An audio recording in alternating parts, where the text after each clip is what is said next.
आज खूब नाम है, धन है, सारे सुख हैं, पर कठिनाइयों को पार करते करते मुझे पता ही नहीं चला कि मैं खुद को खो बैठी। मैं दिखा तो रही हूँ पर मैं खुश क्यों नहीं हूँ महाराज जी। अभी पहले बैच में यहीं बैठ के एक व्यक्ति ने पूछा था कि मैं खुश होना चाहता हूं, मैं शांत प्रसन्न होना चाहता हूं, और वो जगत के किसी भी भोग में नहीं है, किसी भी वस्तु में नहीं है, किसी भी व्यक्ति में नहीं है। किस अमुक व्यक्ति मिल जाए तो मैं खुश हो जाऊं, असंभव। वो अगर मिल भी जाता है तो उसके बाद फिर दूसरी मांग हो जाएगी। कुछ दिन बाद वो, हमारे मन का एक स्वभाव है नवम नवम, मन की एक मांग है नवम नवम। कुछ भी हो, कुछ दिन बाद वो उससे हट जाता है और एक नई खोज करता है। जब तक उसे परम नहीं सुख मिल जाएगा तब तक वो रुकेगा नहीं। पक्का समझ लो, आप रोक के दिखा दो। परम सुख भगवान के नाम में, भगवान के चरणों में है। एक फिर हम समझाने के लिए कथा सुनाते हैं। चक्रवर्ती सम्राट महाराज भर्तहरि जी, चक्रवर्ती सम्राट कहते हैं जहां से सूर्योदय होता है, जहां अस्त होता है। एक शत सप्त द्वीप मंडल का सम्राट। उसने विचार किया भर्तहरि जी ने कि सुख कहां है। दिमाग, बहुत बड़े विद्वान महापुरुष थे, तो उन्होंने कहा खाने में भी सुख एक सीमा तक है। रुपया पैसा खजाना इसलिए प्रिय क्योंकि इससे भोग सामग्री मिलती है। पैसे की मात्रा क्या है? भोग सामग्री मिलती है। अगर पैसे से भोग सामग्री नहीं मिले तो हम कह रहे तुम्हारे को नाम जो है एक ट्रक 2000 रुपया आप कर दिया जाए, 2000 का नोट आपके किसी काम आएगा क्या? आपको बेकार आग लगा दो। और 500 रुपया क्योंकि उससे सामान मिलती है। रुपये का महत्व है वस्तु, वस्तु भोगने के काम में जो आती है, पहनना ओढ़ना है सब। इसके बाद एक आंतरिक सुख की मांग होती, काम। इसको बहुत समझ के देखना। केवल अंतिम सुई जाके रुकती काम में, शरीर भोग। स्पष्ट वर्णन है। सब सुख एक तरफ और मन की एक मांग होती शरीर भोग, वो भी नवम नवम, नवम नवम। भर्तहरि जी ने पूरे विश्व में ऐलान कर दिया मैं उसे पटरानी बनाऊंगा जो मुझे पसंद आ जाए। सब सुंदरियां देश में, अभी मतलब सप्तद्वीप में मंडल मतलब विदेश सब। तो एक पिंगला नाम की सुंदरी जिसके आगे सब सुंदरियां फेल थी। भर्तहरि जी को उसने पसंद किया, भर्तहरि जी ने उसे पसंद। अब वो तो कोई साधारण पुरुष तो थे नहीं, तो उन्होंने कहा कुछ वर्ष में राजकाज बिल्कुल नहीं करूंगा। विक्रमादित्य उनके भाई थे, बहुत बड़े प्रसिद्ध चक्रवर्ती सम्राट वही बने जाके आगे। विक्रमादित्य महान बलशाली राजा थे, उनके छोटे भाई थे। उनको राजपद दे दिया और कहा मैं केवल देखूंगा भोग में है कितना सुख। वैज्ञानिक दृष्टि उनकी। अब रात दिन अच्छे अच्छे पदार्थ खाना, चक्रवर्ती सम्राट थे, पिंगला के साथ रहना।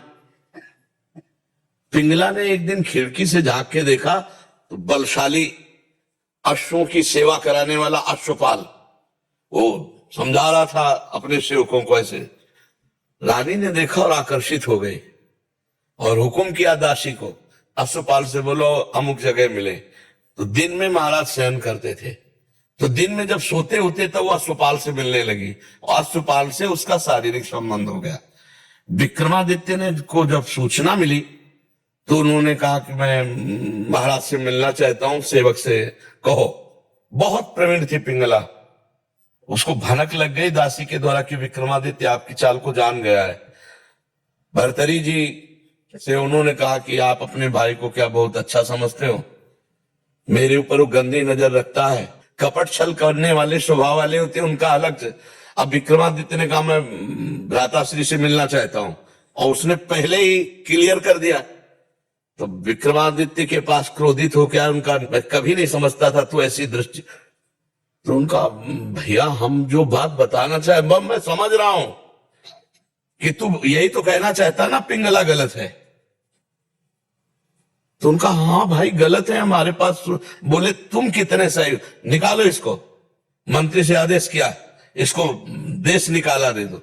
बेमतलब अब विक्रमादित्य ने मंत्रियों से कहा, भाई इस समय हमारे उसके शासन में है, जीवन इनका बहुत खतरे में है, संभालना राज्य, और मैं अमुक जगह जंगल में रहूंगा, जरा भी खतरा हो तो मुझे बता देना, पर भाई की आज्ञा का पालन करने के लिए। जो अश्वपाल था वो महाराज की नृत्यांगना थी दरबार में, उससे उसकी मित्रता थी। अब वहां एक नगर में ब्राह्मण गरीब था, उसने तपस्या की देवराज इंद्र को प्रसन्न करने के लिए। देवराज इंद्र प्रसन्न हुए और एक फल दे दिया, कहा इसको खाओगे तो अमर हो जाओगे, और अंतर ध्यान हो गए। उसने कहा मैं गरीब आदमी धन चाहता था, अमर होके क्या करूंगा। तब विचार आया कि धर्मात्मा चक्रवर्ती सम्राट महाराज भर्तरी को दे तो वो हमें धन दे देंगे। ऐसा ही किया, महाराज की जय जयकार हो। आज तक दरबार में नहीं आए थे, लेकिन ब्रह्म ऋषियों को जाने का आदेश था, वो गए, महाराज की जय जयकार हो, महाराज मैंने तपस्या के द्वारा अमर फल प्राप्त किया है, मुझे धन दिया जाए। तो उन्होंने खजाने में कह दिया जितना मांगे धन दे दो। वो अमर फल लिया और विचार किया मैं अमर होके क्या करूंगा, अगर पिंगला अमर रहेगी तो पिंगला को दिया खा लो। पिंगला ने तुरंत विचार किया मैं अमर होके क्या करूंगी, अगर अश्वपाल जीवित रहेगा तो अश्वपाल को दे दिया। अश्वपाल ने सोचा मैं अमर होके क्या करूंगा, जो हमारी नृत्यांगना महाराज की है वो अमर हो जाए तो जब तक जीवित रहूंगा। नृत्यांगना ने सोचा मैं अमर होके क्या करूंगी महाराज को। समझ लेना, देखो जब पोल खुली होती है तो मैं अब जो नृत्यांगना थी उसने मंत्री से प्रार्थना की कि महाराज से मैं मिलना चाहती हूँ, आदेशवाद। तो उसने कहा महाराज ये अमर फल है, आप इसे पा लीजिए, आप जैसा धर्मात्मा राजा अमर होना। उनका ये सच्ची बता तुझे अमर फल कहां से मिला, क्योंकि तपस्या से ब्राह्मण ने प्राप्त किया, तू वैसे तुझे कहां से प्राप्त। बोले महाराज ये प्राण क्षमा किए जाए, हमारी दोस्ती है अश्वपाल से। अश्वपाल जो महल के नीचे ही, तो उनका जाओ किसी से कहना मत। अश्वपाल को बुलाया, बोला जानते हो हम तुम्हें क्या कर सकते हैं। तो कांप रहा था पहले से, बीच सभा में आरे से चिरवाएंगे भी तुझे, और अगर तू सत्य बोल देगा तो तुझे क्षमा कर देंगे, बिल्कुल कोई दंड। बोले महाराज पिंगला जी ने दिया। क्यों, पिंगला से तुम्हारा क्या संपर्क। बोले विक्रमादित्य ठीक कह रहे थे, हमारा पिंगला से शारीरिक संबंध है। महाराज भर्तरी के होश उड़ गए, मुझ चक्रवर्ती सम्राट से वो खुश नहीं। पिंगला को बुलाया सभा में, आज सभा में उतर के गए, पूरी सभा लगी हुई थी। उनका देखो ब्राह्मण ने अमर फल दिया था, पिंगला ने खाया, मैं तलवार से इसे काटूंगा, ये मरेगी नहीं। जी तुम्हारे महाराज, तो उनका सत्य बोल दे तो तुझे छोड़ दूंगा, नहीं तो अभी सूली पे चढ़वा दूंगा।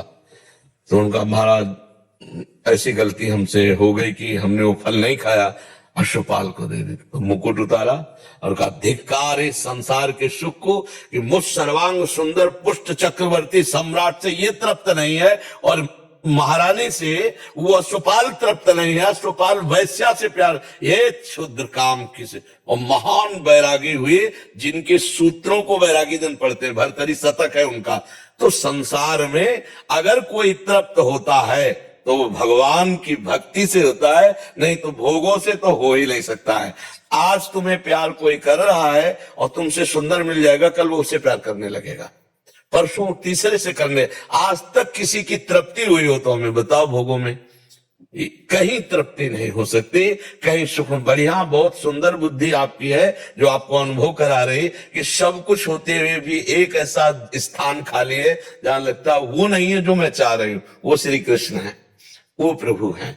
यदि उनसे चित्त जोड़ लोगे तो निहाल हो जाओगी। जैसे मीरा जी कहते हैं मेरे तो गिरधर गोपाल दूसरों में कोई, निहाल हो जाओगी। अभी थोड़ा बुद्धि पवित्र है जो आपको यह अनुभव करा रही कि वास्तविक मुझे जो चाहिए वो नहीं है, वो है परमात्मा, वो है प्रभु। हम कह रहे हैं यहां तक सोने से लाद दिए जाओ, केवल मान्यता ही तो है ना, मान्यता का सुख है ये। नहीं बताओ मीठा लगता है कि खट्टा लगता है, क्या सोने में है, केवल वो महंगा है और उसकी मान्यता है। इसलिए हमको लगता नहीं 4 लाख योजन का सोने का पहाड़ है जिसका नाम सुमेरु है। भगवान की माया में रत्न गर्भा पृथ्वी को कहा गया है। जैसे गेरू निकलती है ना,